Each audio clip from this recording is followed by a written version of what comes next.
monsieur le préfet, c'est le représentant de l'État, c'est-à-dire c'est lui qui représente le gouvernement et le président de la République, qui décide de la mise en place sur le terrain, dans notre département, de tout ce qui est décidé à Paris. Alors c'est un personnage très important et on a beaucoup de plaisir à le recevoir, monsieur le préfet de l'Arménie.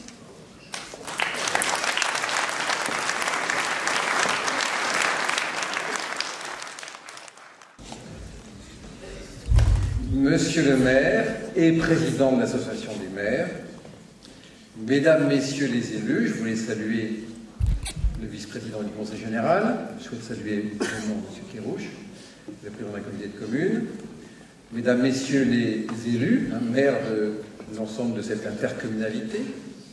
Je voulais également saluer mon collègue, M. Jacob, sous-préfet de Dax, et l'arrondissement de Dax, auquel appartient Souston. Je voulais saluer le conseil municipal et les équipes qui accompagnent M. Montus au long de l'année dans son activité, et puis saluer les enfants. C'est une excellente idée d'avoir mis en place ce conseil des jeunes, et je confirme tout ce que M. Montus a dit, sauf que je ne suis pas un personnage si important que ça, mais je mets en œuvre toutes les décisions qui sont celles du gouvernement et du président de la République, et je les mets en œuvre avec l'ensemble des élus de cette région. Alors, pour les Soustonnais et Soustonnaises, je pense qu'ils le savent bien, ils ont un maire particulièrement rusé. Lorsque je suis arrivé dans ce département, je lui ai bien sûr rendu visite en tant que maire de Souston et président de l'association des maires. Il m'a immédiatement emmené dans un excellent restaurant au bord du lac. Voilà. Où j'ai remarquablement déjeuné dans une ambiance très agréable.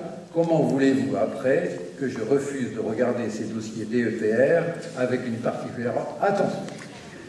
Donc je peux vous garantir, M. Montus, qu'avec M. Jacob, nous serons très attentifs au projet de la commune. Alors lorsque vous m'avez invité, je pense que vous ne pensiez pas que je serais ici présent ce soir.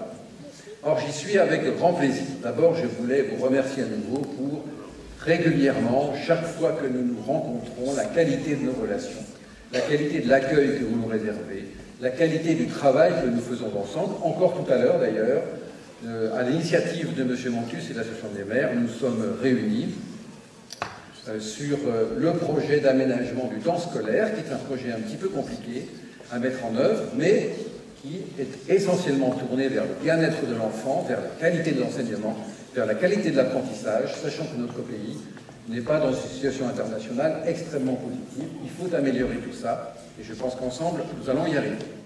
La deuxième raison pour laquelle je suis ici, c'est pour d'abord signifier que le préfet des Landes n'est pas un Mont-de-Marsan caché dans son bureau, se déplaçant exceptionnellement sur Dax. Non, il faut couvrir l'ensemble du territoire, l'ensemble des régions des Landes mérite mon attention, notre attention particulière, et je souhaitais absolument me rendre dans plusieurs des communes du département, et notamment dans votre commune, monsieur le maire, qui est si agréable à vivre. Enfin, dernière raison pour laquelle je suis là, je voudrais rendre hommage à l'ensemble des élus locaux, des élus départementaux, et j'y associe évidemment les élus régionaux pour le travail qu'ils font tout au long de l'année en faveur de la population landaise. Un travail qui est aussi bien le développement de la commune et de l'intercommunalité, le développement du département, qui touche aussi bien les aspects sociaux, économiques, éducatifs, environnementaux, loisirs, sportifs, bref. Les élus locaux dans notre pays, dans nos communes, sont des personnages à partir desquels se réalise le développement local. Alors, nous vivons, nous le savons bien, une période un peu compliquée. Le gouvernement, le président de la République sont devant une équation très difficile à résoudre. Vous savez que traditionnellement, les gouvernements ont toujours soutenu la croissance en creusant les déficits publics. Aujourd'hui, il faut à nos gouvernants essayer d'allier la maîtrise des finances publiques et le développement économique. On a bien vu, cette maîtrise Elle conditionnera le fait que nous ne léguions pas à nos enfants et petits-enfants des déficits insurmontables, mais le bien-être des populations aujourd'hui et des jeunes qui rentrent dans la vie professionnelle, c'est aussi le maintien de la croissance et de l'emploi. Et pour ce faire, je lancerai un appel à l'ensemble des responsables publics ici présents, élus, mais responsables de structures également, en matière d'emploi d'avenir. Pour soutenir l'emploi, le gouvernement a mis en place un dispositif qui s'appelle les emplois d'avenir, qui est un contrat à durée indéterminée si possible, ou à durée déterminée si c'est trop compliqué, qui est subventionné à 75% et qui s'adresse aux jeunes qui sont les moins diplômés. Ce sont ceux qui, on le sait, ont le plus de difficultés à s'insérer dans la vie professionnelle. Ils méritent que nous soyons à leur côté pour les aider à trouver un emploi et à trouver leur épanouissement professionnel. Alors cette année 2013 sera marquée par un certain nombre de réformes que vous connaissez, que vous suivez régulièrement. Il s'agit d'abord de la réforme des rythmes scolaires, j'en ai parlé tout à l'heure, qui devrait améliorer les qualités de l'apprentissage et pour laquelle les élus locaux se mobilisent. Il y a une réforme à venir qui est la décentralisation, qui permettra de mieux répartir les compétences entre l'État, les collectivités locales et les collectivités entre elles, régions, départements, intercommunalités, communes.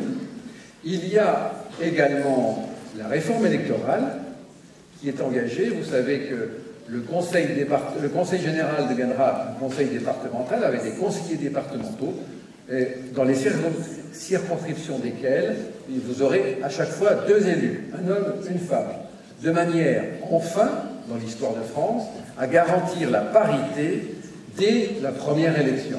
Et quand je regarde le conseil municipal des jeunes, je me demande si la parité ne va pas falloir la défendre dans l'autre sens bientôt. Parce que visiblement, il y a plus de filles que de garçons. Alors je les félicite, parce que ça veut dire qu'elles sont très motivées, et je demande aux garçons de faire un petit effort pour rétablir la parité dans l'autre sens. Voilà, monsieur le maire, monsieur le président, ce que je voulais vous dire. Vous pouvez compter sur l'État, compter sur monsieur Jacob, qui est présent à vos côtés, très régulièrement, quotidiennement. Comptez sur moi, comptez sur nous, au niveau des responsables de l'État, pour accompagner vos projets, sachant que les projets des collectivités locales représentent l'essentiel des investissements publics et un facteur très important de croissance. Donc nous serons à vos côtés. Vous pouvez être assurés de notre attention, de notre accueil sur l'ensemble des dossiers qui permettront le développement de la commune de Souston. Je souhaite à tous ceux et toutes celles qui sont ici présents, une excellente année 2013.